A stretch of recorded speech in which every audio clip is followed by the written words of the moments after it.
जी घटना घडली होती त्यामध्ये त्यावेळेचे जे इंजिनियर होते शेडेकर, त्या शेडेकरनं कणकवलीमध्ये रस्त्यावरती फार चिखल होत होता आणि कामाची परिस्थिती अतिशय गंभीर झाली होती। त्या संदर्भात नितेश राणेंनी त्यांना बोलवलं होतं आणि त्या ठिकाणी जिथे घाण झाली होती त्या परिसराची पाहणी करत असताना त्यांच्यावरती चिखलफेक करण्यात आली आणि मग त्यांना मारहाण करण्यात आली, अशा प्रकारची त्यांची तक्रार होती।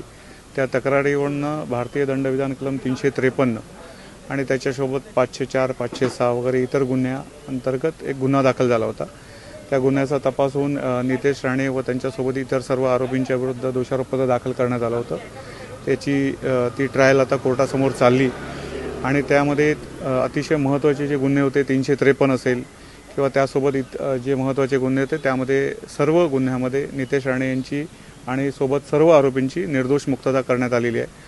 परंतु हे करत असताना न्यायालयाने भारतीय दंडविधान कलम 504 म्हणजे सार्वजनिक शांततेचा भंग होणे व त्याकरता कोणाला उद्युक्त करणे या अर्थाने जो गुन्हा आहे 504, या 504च्या गुन्ह्याखाली त्यांना शिक्षा दोषी धरलेला आहे आणि त्यांना 1 महिन्याचा कारावास आणि 1 लाख रुपये दंड अशा प्रकारची शिक्षा त्यांना सुनावण्यात आलेली आहे। त्यानंतर आरोपीच्या वतीने आम्ही त्या शिक्षेला स्थगिती मिळावी याकरता अर्ज दिला।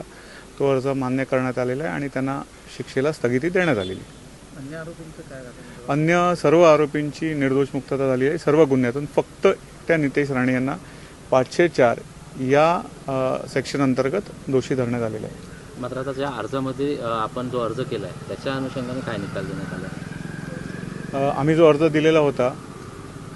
अर्ज दिलेला होता त्या अर्जान्वये कोर्टाने त्या निकालाला स्थगिती दिलेली आहे। म्हणजे 504 खाली जी शिक्षा देण्यात आलेली आहे त्याला स्थगिती कोर्टाने दिली आहे। त्यामुळे आजच्या घडीला त्यांना दिलेली शिक्षा ही स्थगित करण्यात आली। उच्च न्यायालयात जायला लागेल की काय? याच्याविरुद्ध आम्हाला उच्च न्यायालयात रिव्हिजन दाखल करावं लागतं आणि त्यानुसार आम्ही लवकरच रिव्हिजन दाखल करू आणि योग्य ती पुढील कायदेशीर कारवाई करू।